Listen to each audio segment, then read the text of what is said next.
The stars above Earth suddenly went dark, not because of clouds or night falling, but because something massive was blocking them out. A fleet of alien ships, each one the size of a small moon, hung in space like metal giants waiting to strike. Admiral Zektar stood on the bridge of his flagship, looking down at the blue planet below. His four eyes glowed with confidence. In his long military career, he had conquered 47 worlds. Earth would be number 48. Such a small planet, he said to his officers. And yet they think they can ignore the Galactic Council's call to war. The war had been raging for 3 years across the galaxy. On one side was the Galactic Council, a group of the oldest and most powerful alien races.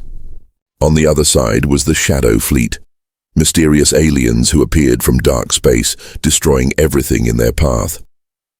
Every planet had to choose: join the Council's army or be destroyed as a potential Shadow Fleet ally. There was no third option. At least that's what Admiral Zektar believed. His communication officer, a tall blue alien with tentacles for arms, turned to face him. "Admiral, we're receiving a transmission from Earth." "Put it through," Zektar ordered. He expected to hear begging, maybe crying, possibly offers of treasure or resources. What he heard instead made his blood run cold. A calm human voice filled the bridge. "This is Ambassador Sarah Chen of Earth. We have received your message about joining your war. Our answer is simple. We are not interested in your conflict. Earth chooses to remain neutral. Please remove your ships from our space." The bridge fell silent. Even the ship's engines seemed to quiet down. Zektar's officers looked at each other with wide eyes.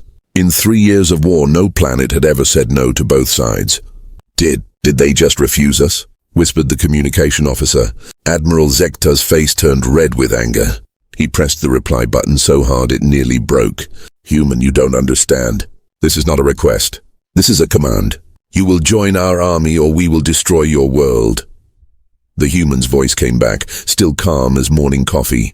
"Admiral Zektar, we understand perfectly. Earth has studied your war for 3 years. We have decided not to participate. This is our final answer." Zektar couldn't believe what he was hearing. He pulled up Earth's file on his screen.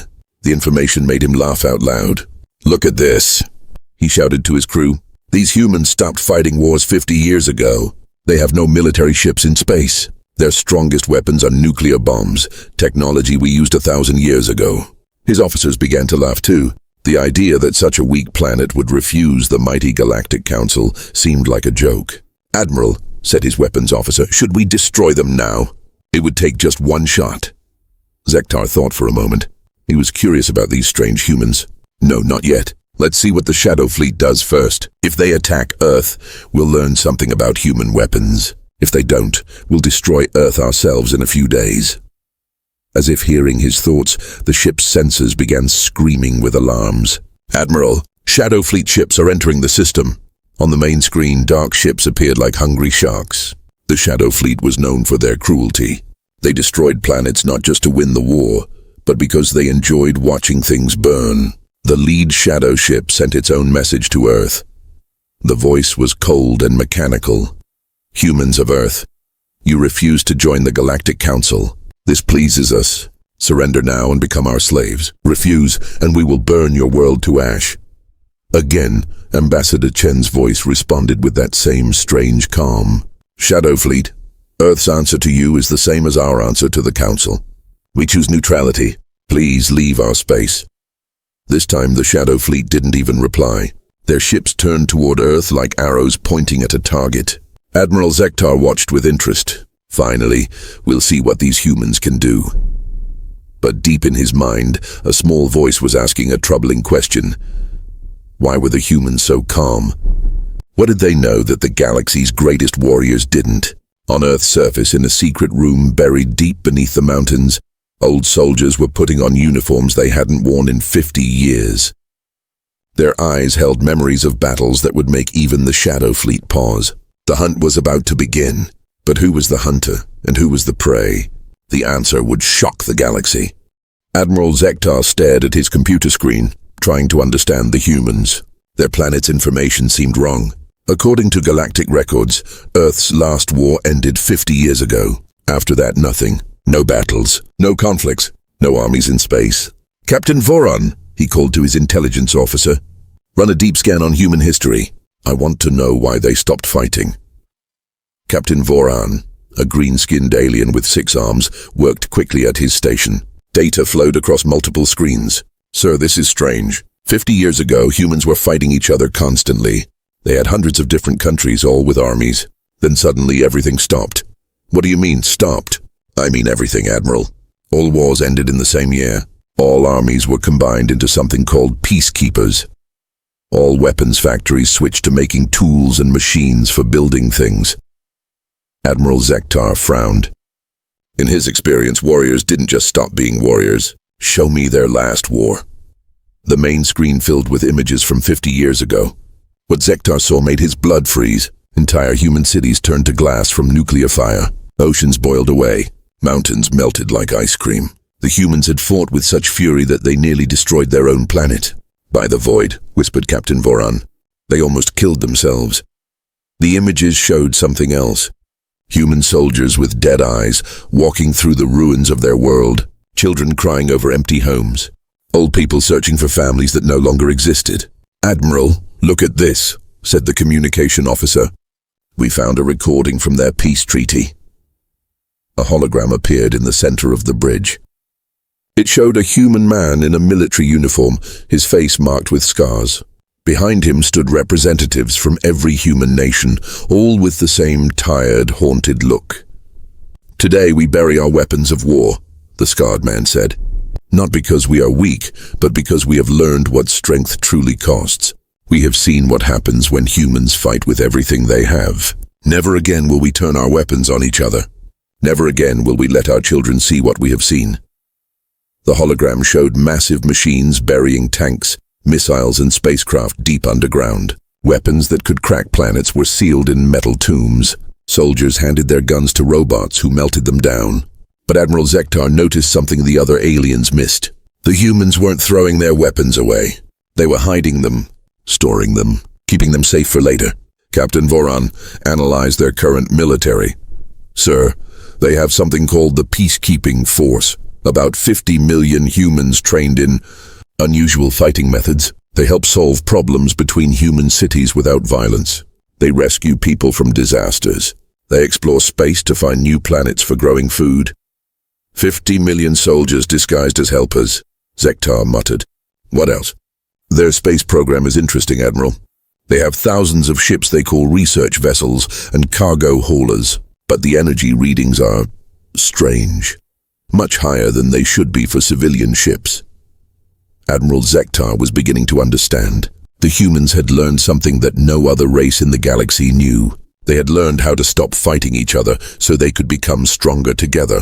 Suddenly alarms screamed across the bridge. Admiral, the Shadow Fleet is moving toward a human research station. On screen, 3 Shadow Fleet destroyers approached a small human station orbiting Earth's moon.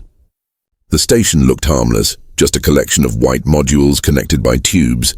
About 50 humans worked there, studying space rocks and growing plants in zero gravity. The Shadow Fleet leader's voice crackled through space. Humans in the research station. This is your final warning. Surrender or be destroyed. The response came from a young human woman, her voice steady and unafraid. Shadow Fleet vessels, this is Dr. Lisa Park, Station Commander. We are scientists studying asteroid minerals. We have no weapons. We request that you leave us alone. You have 30 seconds to surrender. Admiral Zektar watched the humans on the station. They didn't panic. They didn't run. They calmly continued their work while talking quietly to each other. Even facing death, they showed no fear. Admiral, Captain Voran whispered, what kind of people stay calm when facing the Shadow Fleet? Before Zektar could answer, the Shadow Fleet opened fire. 3 destroyer beams hit the research station at the same time. The small human outpost vanished in a ball of white fire. For a moment, space was quiet. Then something unexpected happened. Every human ship near Earth, the cargo haulers, the research vessels, the peaceful exploration craft, all turned toward the Shadow Fleet destroyers. Their engines glowed brighter. Their hull panels began to slide open, revealing things that definitely were not scientific equipment. On Earth, deep underground, old soldiers felt the ground shake as massive doors began to open for the first time in 50 years. The weapons weren't gone. They were just sleeping. And now someone had made the terrible mistake of waking them up. Admiral Zektar realized that the galaxy was about to learn why humans had really stopped fighting each other. They hadn't become weak. They had become something much more dangerous. They had become united. The research station was gone. 50 human scientists had been turned to dust in seconds. Admiral Zektar expected the humans to panic, to cry, to beg for mercy. Instead, something much more frightening happened. Silence. Every human communication channel went quiet. The cargo ships stopped moving. The exploration vessels froze in space like statues. Even Earth itself seemed to hold its breath. "Admiral," Captain Voron whispered, "why aren't they responding?" Before Zektar could answer, a new voice filled the communication channels. It was different from Ambassador Chen's calm diplomacy.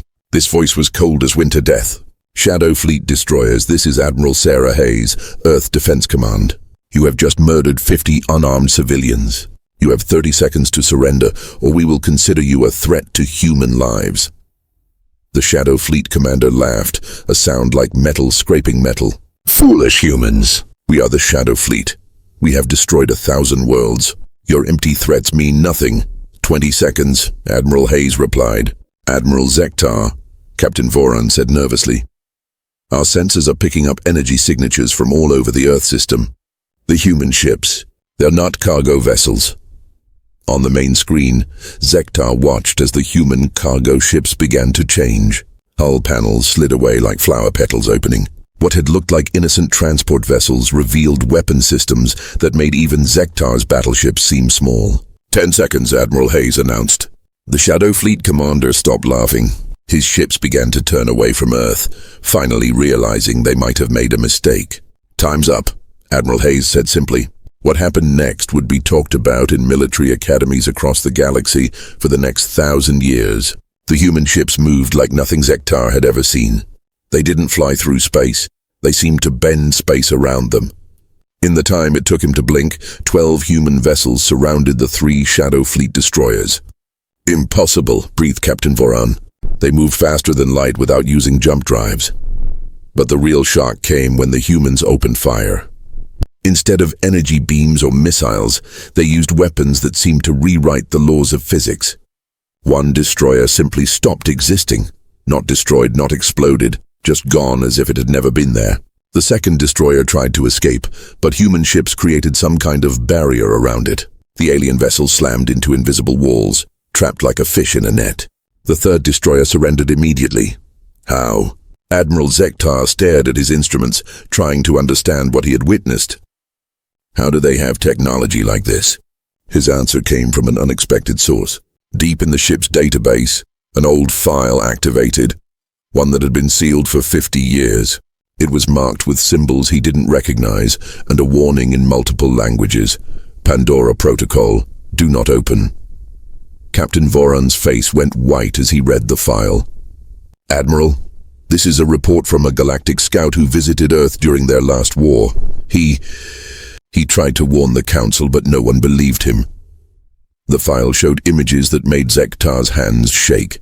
Humans fighting with weapons that turned matter into energy.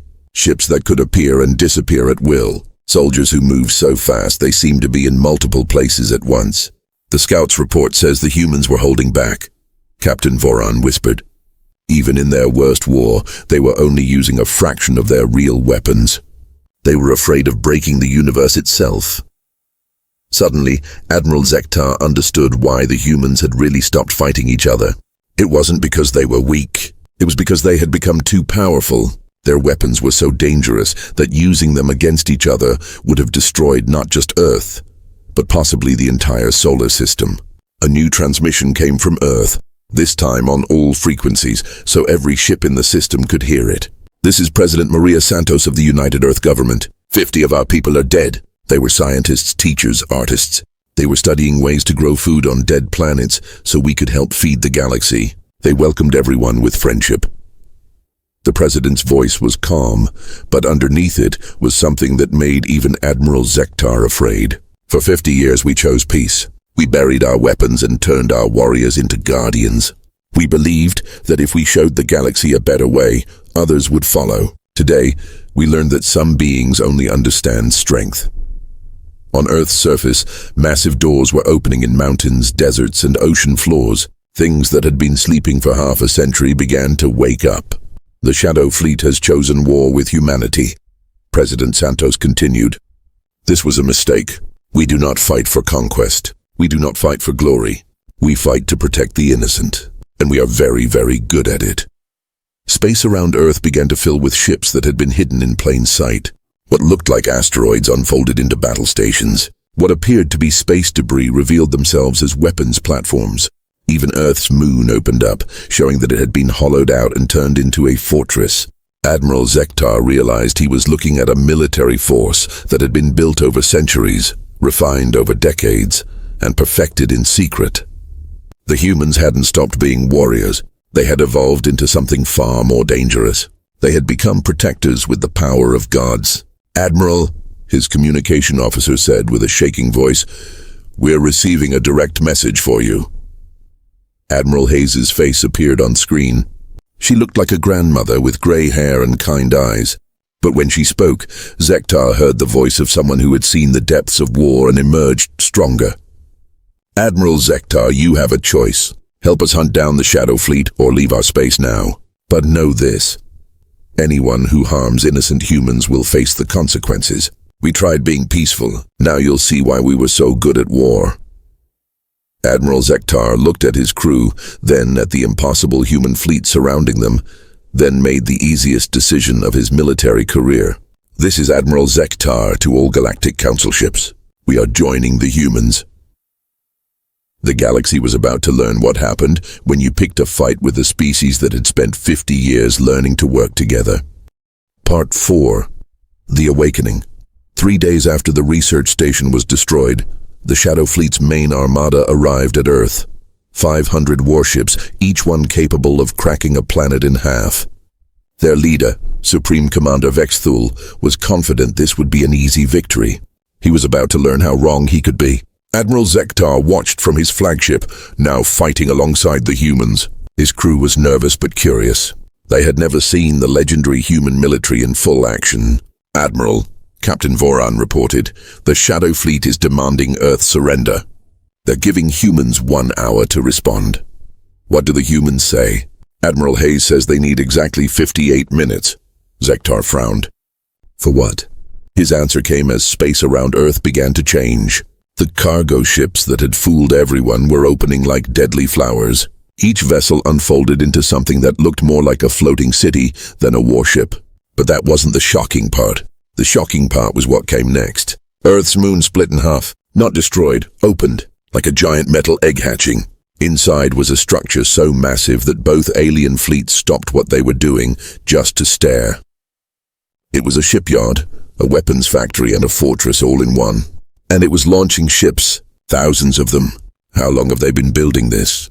Captain Voran whispered. Before anyone could answer, space near Jupiter lit up with new contacts. What everyone had thought were mining stations on the gas giant's moons were actually hidden military bases.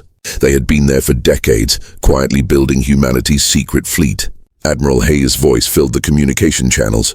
"Supreme Commander Vexthul, this is your final warning. Leave our system now or face the consequences."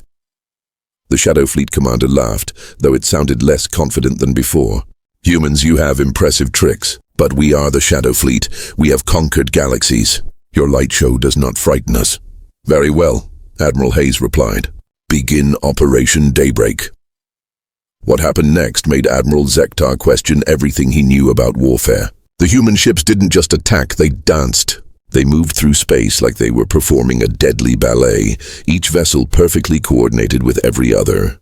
No wasted motion, no confusion, no fear. And their weapons defied understanding. One human destroyer fired something that looked like a beam of pure starlight. When it hit a Shadow Fleet battleship, the enemy vessel didn't explode. Instead, it began to glow from the inside, as if a sun had been born in its hull. The ship's armor melted like butter, and its crew had exactly enough time to scream before their warship became a small, bright star. Another human vessel launched what appeared to be metal spheres. When they reached the enemy fleet, the spheres opened and released clouds of tiny machines. These machines didn't destroy the Shadow Fleet ships. They took them apart, piece by piece, bolt by bolt, until there was nothing left but floating scrap metal. But the most terrifying weapon was the simplest one. A small human corvette approached a massive Shadow Fleet dreadnought, a ship 10 times its size. The little human vessel fired a single, thin beam that cut the enemy battleship perfectly in half. Not through brute force, but by somehow convincing the atomic bonds in the ship's hull to stop holding together. "Admiral," Captain Voran said in a shaking voice, "their weapons aren't just advanced. They're based on completely different physics than anything we know." Supreme Commander Vexthul's confidence was evaporating like ice in a furnace. His fleet was being destroyed not by superior numbers, but by technology that seemed like magic. For every Shadow Fleet ship that fell, the humans lost nothing.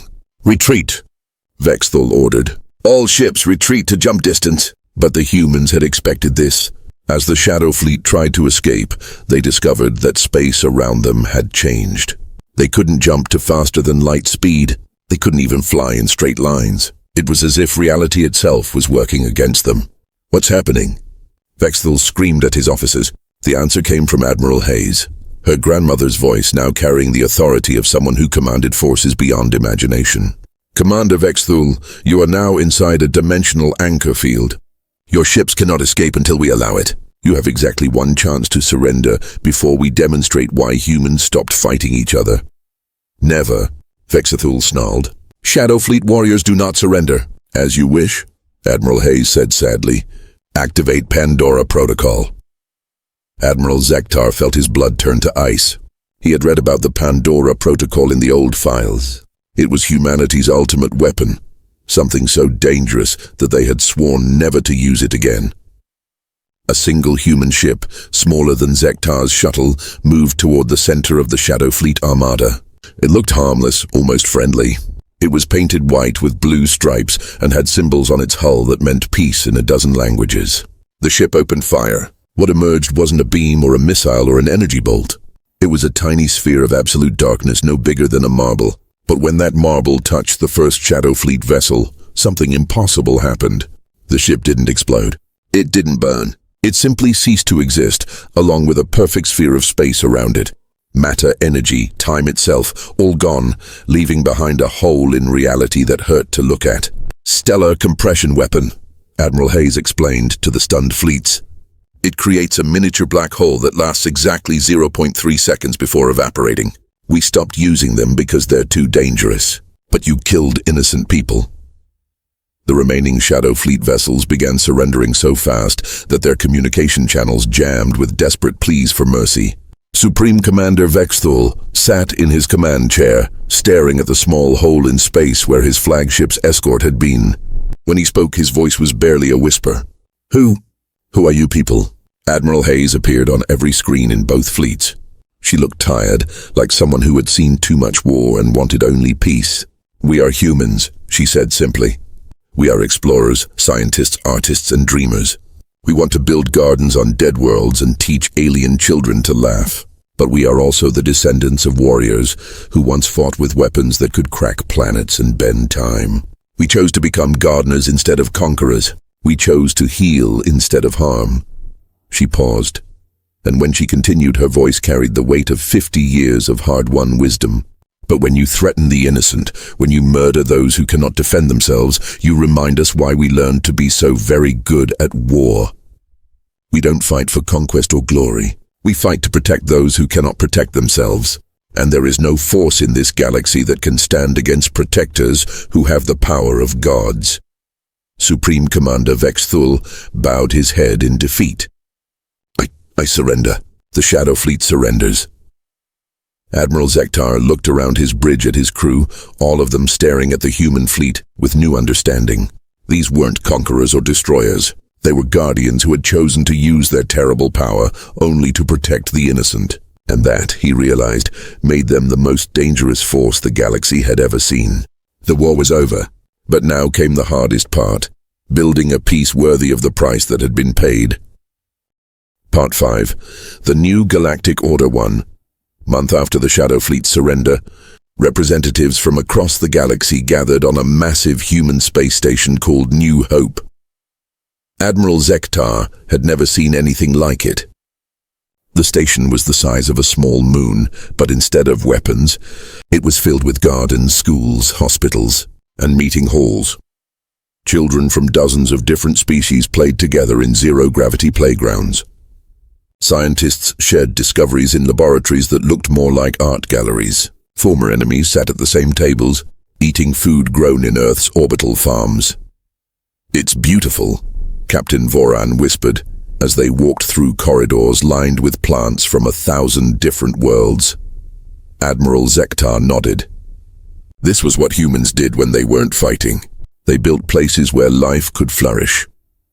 In the main assembly hall, leaders from both the former Galactic Council and the surrendered Shadow Fleet waited nervously. Supreme Commander Vexthul sat with his head bowed, still shocked by humanity's display of power.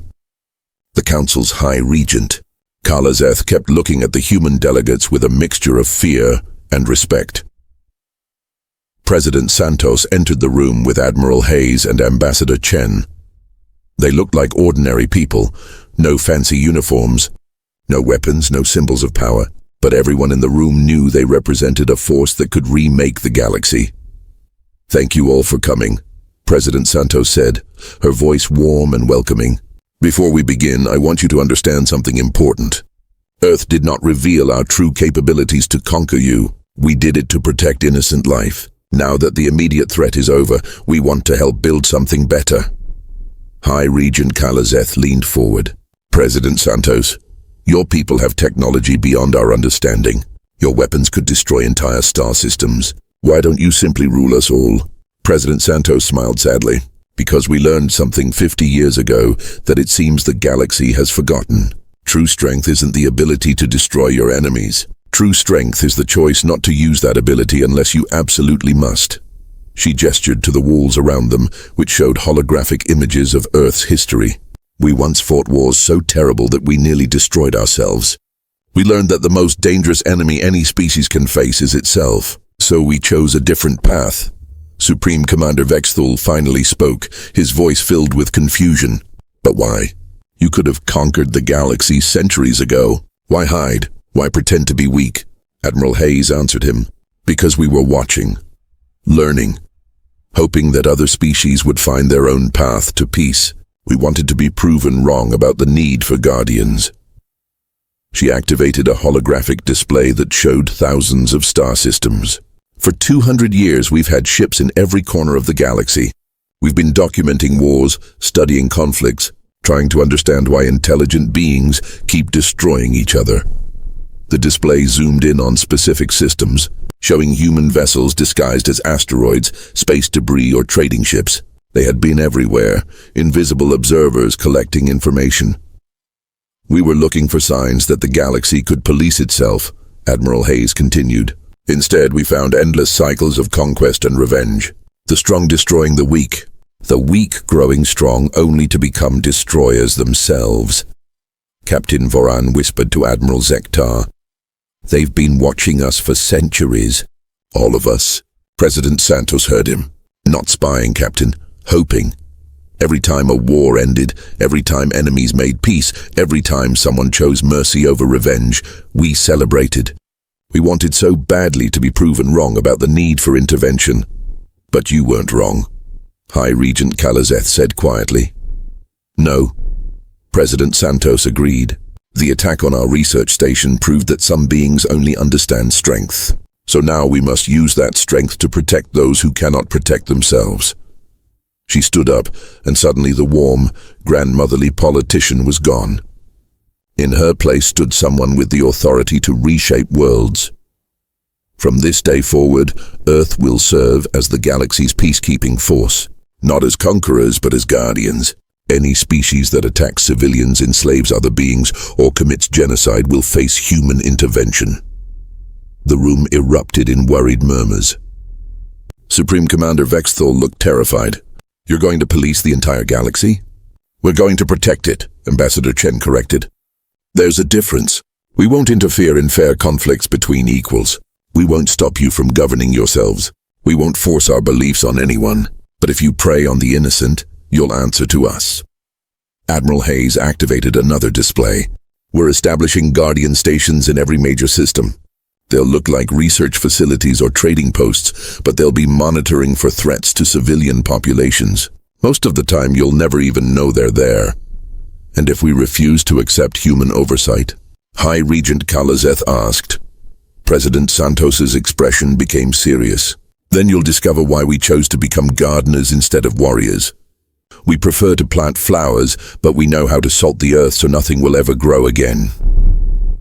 The silence in the room was complete. Everyone understood. Humanity wasn't making a request. They were stating a fact. Supreme Commander Vexthal raised a shaking hand. What happens to the Shadow Fleet? To my people? Admiral Hayes' expression softened.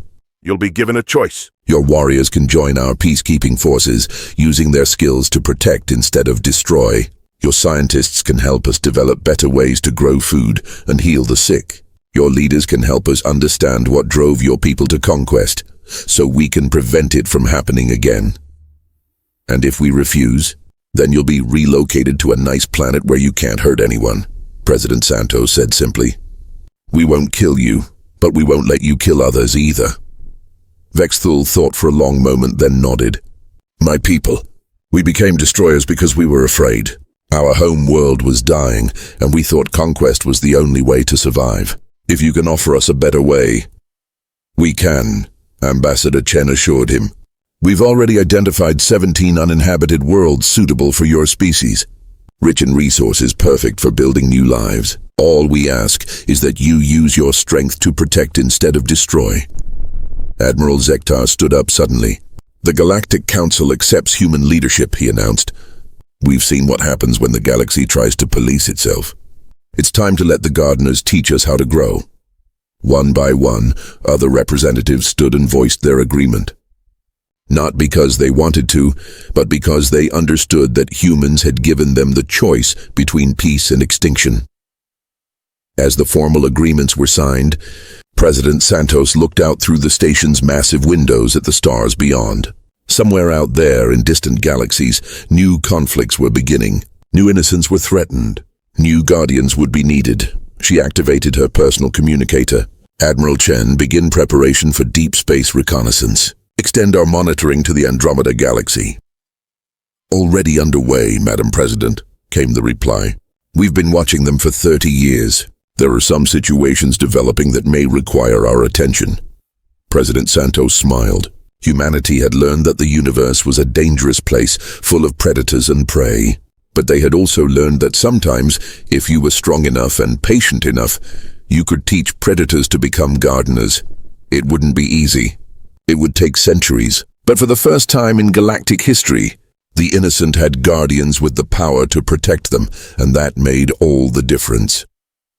As Admiral Zektar left the station, he looked back at the human facility one last time. Children were still playing in the gardens.